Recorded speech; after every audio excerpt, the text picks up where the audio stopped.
ભારતીય જનતા પાર્ટી રાષ્ટ્રીય અધ્યક્ષ નીતિન નબીન 20, 21 અને 22 ફેબ્રુઆરી દરમિયાન 3 દિવસે ગુજરાત પ્રવાસે આવી રહ્યા છે।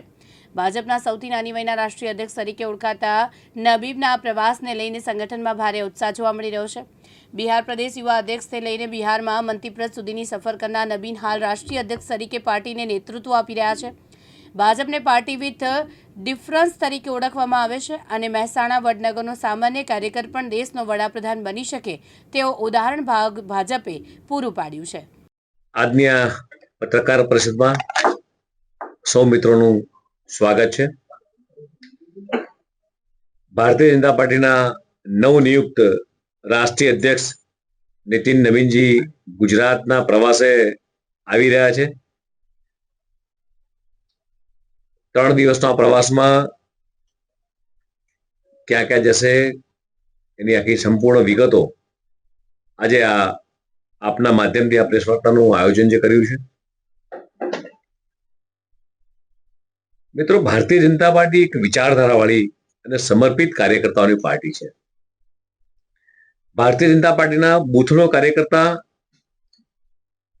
સામાન્ય બેકગ્રાઉન્ડમાંથી આવતો હોય પણ ક્યારે સર્વોચ્ચ સ્થાને પહોંચી શકે તેના અનેક ઉદાહરણો એ જોવા મળતા હોય તો ભારતીય જનતા પાર્ટીની સમક્ષ કેટલાય તાદસ ઉદાહરણો છે કે સામાન્ય કાર્યકર્તામાંથી એ રાષ્ટ્રીય કક્ષાએ પહોંચ્યો છે।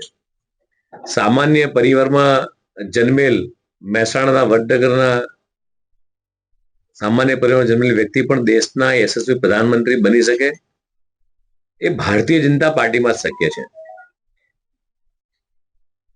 અમદાવાદના નારણપુરામાં વિધાનસભામાં જે કાર્યકર્તા બૂથના એજન્ટ તરીકે કામ કરતા કરતા એ ભારતીય જનતા પાર્ટીના રાષ્ટ્રીય અધ્યક્ષ બને એ પણ આજ ભારતીય જનતા પાર્ટીમાં શક્ય છે। અમિતભાઈ શાહ સાહેબ રાષ્ટ્રીય અધ્યક્ષ બન્યા એ તાદસ ઉદાહરણ આપણી સામે છે મિત્રો।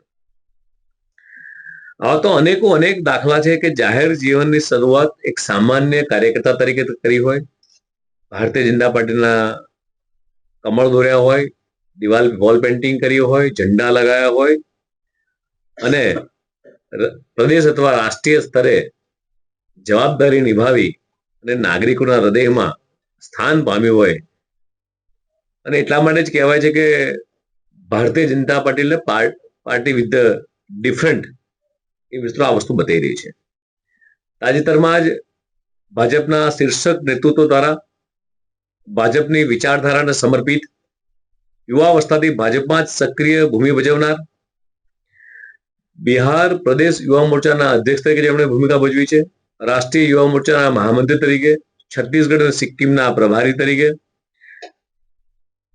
ધારાસભ્ય તરીકે અને બિહાર સરકારમાં મંત્રી તરીકે જેણે જવાબદારી નિભાવી છે અને સફળતાપૂર્વક આ જવાબદારીનું વહન કર્યા બાદ કાર્યકર્તાનું ઘડતર થતા આજે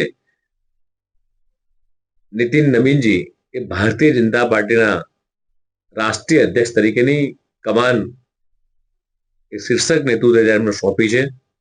માત્ર 45 વર્ષની આયુ ધરાવતા શ્રી નીતિન નવીનજી એ ભારતીય જનતા પાર્ટીના અત્યાર સુધીના સૌથી નાની વયના અધ્યક્ષ તરીકે નિયુક્ત પામ્યા છે અને મિત્રો આ બધું ભારતીય જનતા પાર્ટીમાં જ શક્ય છે। ભારતીય જનતા પાર્ટીના અધ્યક્ષ તરીકેની જવાબદારી સંભાળ્યા બાદ નીતિન નવીનજી 20 ફેબ્રુઆરીએ પ્રથમ વખત જ્યારે ગુજરાત પ્રવાસ આવી રહ્યા છે, ગુજરાતના હજારો લાખો કાર્યકર્તામાં ઉત્સાહ જોવા મળી રહ્યો છે। નીતિન નવીનજીને જોવા માટે, મળવા માટે, એમને આવકારવા માટે ખૂબ ઉત્સાહ કાર્યકર્તામાં જોવા મળી રહ્યો છે। તેઓ ત્રિદિવસીય ગુજરાતના પ્રવાસ અંતર્ગત 20, 21, 22 ફેબ્રુઆરી દરમિયાન તેઓ અમદાવાદ અને ગાંધીનગર ખાતેના વિવિધ કાર્યક્રમોમાં ઉપસ્થિત રહેવાના છે। નીતિન નવીનજીનું 20 ફેબ્રુઆરી બપોરે 12:30 વાગે અમદાવાદ સરદાર વલ્લભભાઈ પટેલ એરપોર્ટ ખાતે આગમન થવાનું છે, જ્યાં કાર્યકર્તાઓ દ્વારા સ્વાગત અભિવાદન કાર્યક્રમ આયોજન કરવા સાથે ભાજપના આગેવાનો અને કાર્યકર્તાઓ સાથે તેઓની ગુજરાતની આ પવિત્ર ધરા પર તેમને આવકારશે મિત્રો। 20 ફેબ્રુઆરી શુક્રવારે બપોરે 3:30 વાગે નીતિન નવીનજી અમદાવાદ નારણપુરા ખાતે જીએસસી બેંક ખાતે સંસદ સભ્યો, ધારાસભ્યો સાથેના વાર્તાલાપ અને સંવાદ કરવાના છે। 20 ફેબ્રુઆરી સાંજે 5:30 વાગે તેઓ ગાંધીનગર ઇન્ફોસિટી ખાતે વિવિધ એસોસિએશનના પદાધિકારી જેમ કે ઇન્ડસ્ટ્રીઝ હોય, ચાર્ટર્ડ એકાઉન્ટ હોય, ઉદ્યોગકારો હોય, ડોક્ટર્સ હોય, આવા લોકો સાથે બજેટની ચર્ચા, બજેટ મીટ કાર્યક્રમમાં ઉપસ્થિત રહેવાના છે અને સંવાદ કરશે. તેવી જ રીતે પ્રવાસના બીજા દિવસે મિત્રો આપણને બધાને પ્રાઉડ થાય અને તમે ને મેં બધાએ વર્ષો સુધી જ્યાં સૂકી ભટ્ટ નદી જોયું હોય, માત્ર રેતી જોયું હોય, જ્યાં વર્ષો પહેલા સર્કસ થતા હતા, કચરાના ઢગલા હતા, ઝૂંપડપટ્ટી હતી, જ્યાં ગંદકીનું સામ્રાજ્ય હતું, એવી જગ્યાએ તેના સ્થાને દેશના યશસ્વી પ્રધાનમંત્રી માનનીય નરેન્દ્ર મોદી સાહેબે એમના વિઝનથી સાબરમતી નદી પર બનેલા દેશના સૌ પ્રથમ રિવરફ્રન્ટ, જે વિશ્વ સ્તરે ગુજરાત અને દેશની ઓળખ બન્યો છે તેવા રિવરફ્રન્ટ ઉપર બનેલા આઇકોનિક અટલ બ્રિજ પણ એક અમદાવાદની જ્યારે નવી ઓળખ બની છે ત્યારે શ્રી નીતિન નવીનજી 21 ફેબ્રુઆરીએ સવારે 6 વાગે સાબરમતી રિવરફ્રન્ટ ખાતે ત્યાં મોર્નિંગ વોકમાં પણ કરશે. તારીખ 21 તારીખે શનિવારે સવારે 8:45 વાગે નીતિન નવીનજી પ્રાચીન પૌરાણિક ઐતિહાસિક મહત્વ ધરાવતા નગરદેવી ભદ્રકાળી માતાના મંદિરે દર્શન કરશે.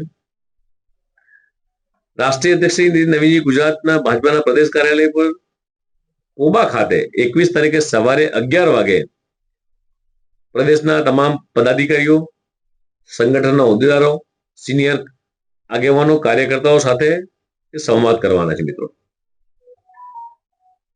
તે જ રીતે 21 તારીખે બપોરે 2 કલાકે પ્રદેશ કાર્યાલય શ્રી કમલમ પર સોશિયલ મીડિયાની ટીમ સાથે પણ તે લોકો સંવાદ કરશે અને માર્ગદર્શન આપશે. 21 તારીખ શનિવારે બપોરે 4 વાગે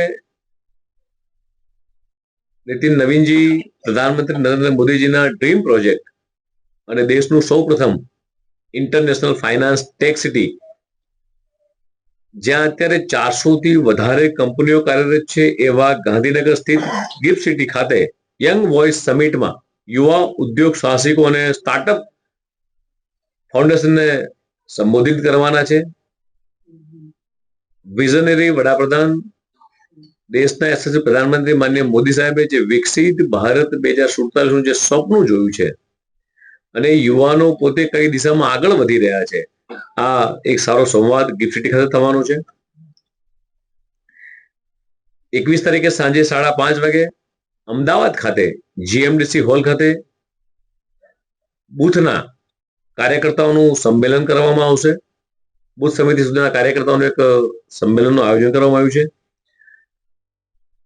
અને છેલ્લા અને ત્રીજા દિવસના પ્રવાસે યુનેસ્કો દ્વારા વર્લ્ડ હેરિટેજ સિટી તરીકે જે બિરુદ મળ્યું છે, પોળ સંસ્કૃતિ અમદાવાદની આગવી ઓળખ બની છે, ત્યારે 22 ફેબ્રુઆરી રવિવારે નીતિન નવીનજી અમદાવાદના ખાડિયા ખાતે 10:45 કલાકે પ્રધાનમંત્રી શ્રી નરેન્દ્ર મોદીજીની મન કી બાતના કાર્યક્રમ નિહાળશે અને ત્યારબાદ 22 તારીખે બપોરે 12:30 વાગે અમદાવાદથી દિલ્હી જવા રવાના થશે.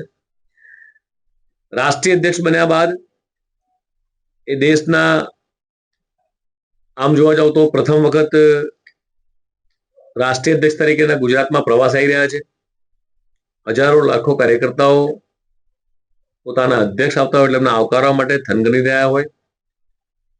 રાષ્ટ્રીય અધ્યક્ષ તરફથી મળતા માર્ગદર્શનની મહેચ્છાઓ સંગઠનના કાર્યકર્તાને હોય, ધારાસભ્ય હોય, સંસદ સભ્ય હોય, અને સાથે સાથે જે રાજ્યમાં જાય, જે સિટીમાં જાય, ત્યાંની ભૌગોલિક પરિસ્થિતિનો તાગ પણ મળે, સ્થાનિક પરિસ્થિતિ લોકોને પણ મળે, પૌરાણિક જગ્યાએ પણ જાય, તેથી આખા રાજ્યનો ચિતાર આવતો હોય છે.